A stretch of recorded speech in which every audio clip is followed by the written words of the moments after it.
been a bite of some animal, perhaps a rat, but, for his own part, he was inclined to think that it was one of the bats which are so numerous on the northern heights of London.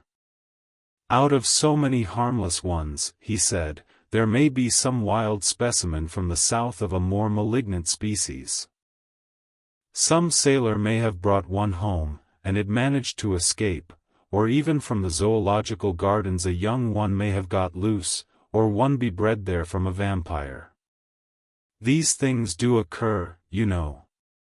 Only 10 days ago a wolf got out, and was, I believe, traced up in this direction.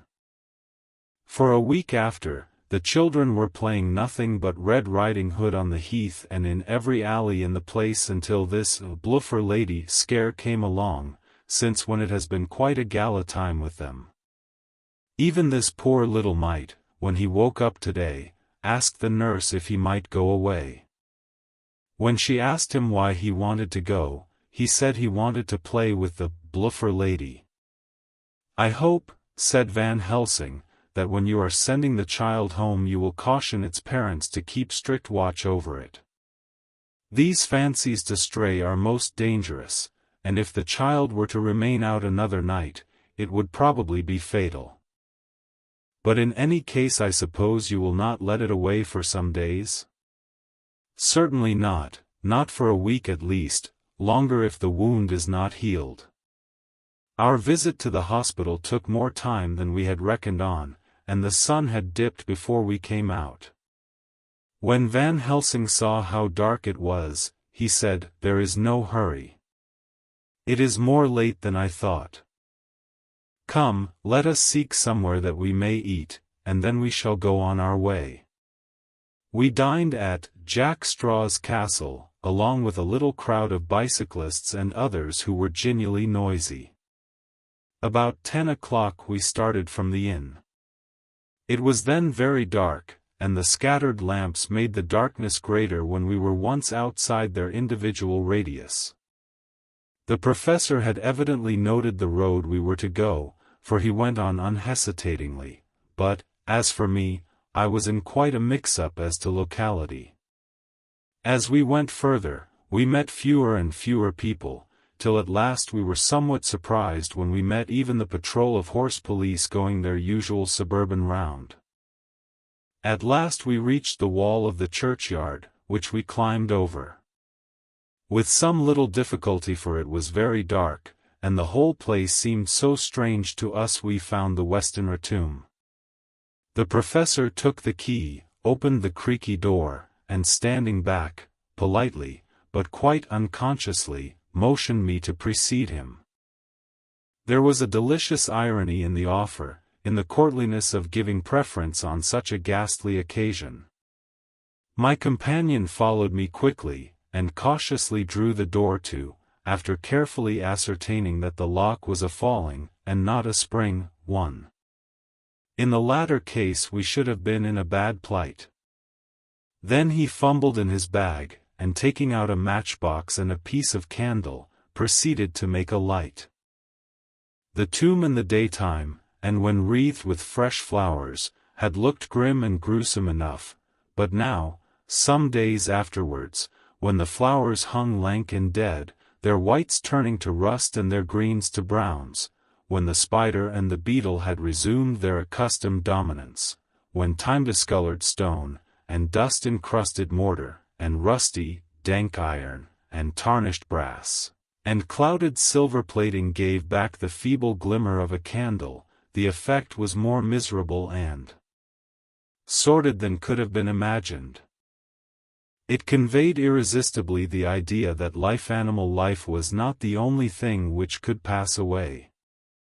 Van Helsing went about his work systematically, holding his candle so that he could read the coffin plates, and so holding it that the sperm dropped in white patches which congealed as they touched the metal. He made assurance of Lucy's coffin. Another search in his bag, and he took out a turnscrew. "What are you going to do?" I asked. "To open the coffin. You shall yet be convinced."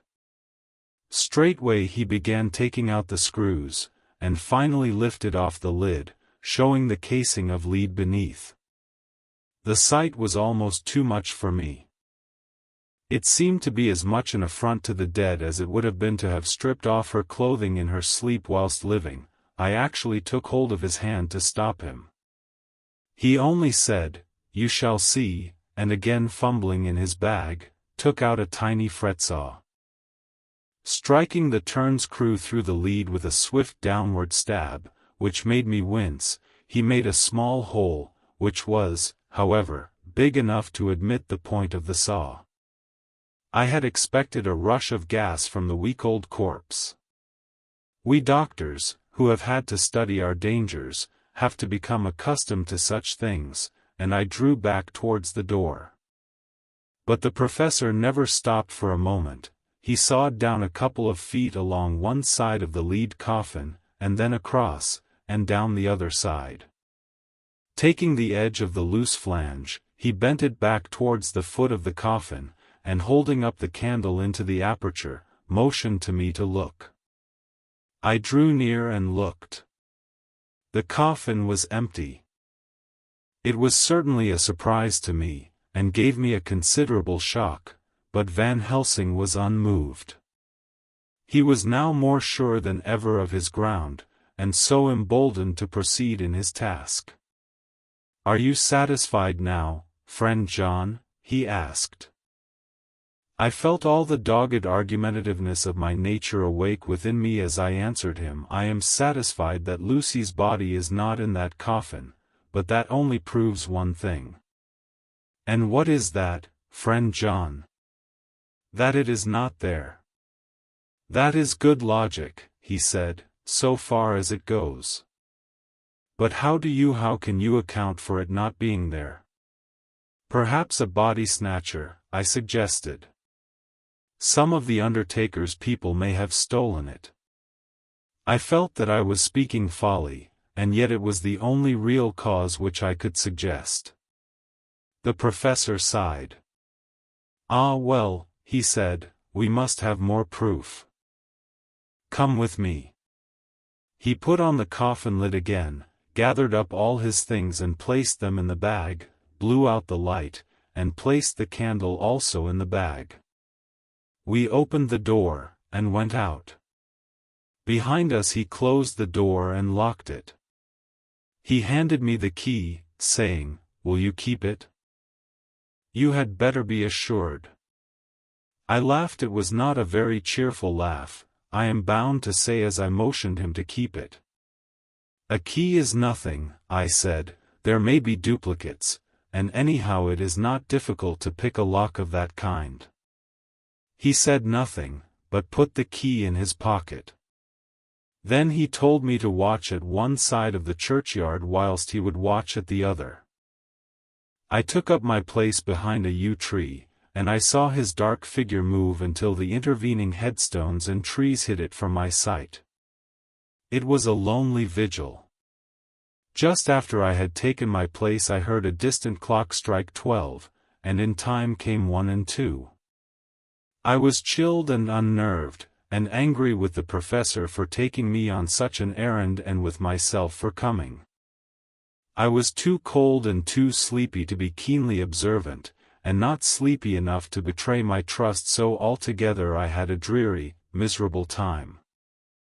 Suddenly, as I turned round, I thought I saw something like a white streak, moving between 2 dark yew trees at the side of the churchyard farthest from the tomb. At the same time a dark mass moved from the professor's side of the ground, and hurriedly went towards it.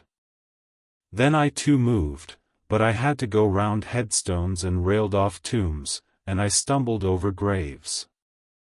The sky was overcast, and somewhere far off an early cock crew. A little way off, beyond a line of scattered juniper trees, which marked the pathway to the church, a white, dim figure flitted in the direction of the tomb. The tomb itself was hidden by trees, and I could not see where the figure disappeared. I heard the rustle of actual movement where I had first seen the white figure, and coming over, found the professor holding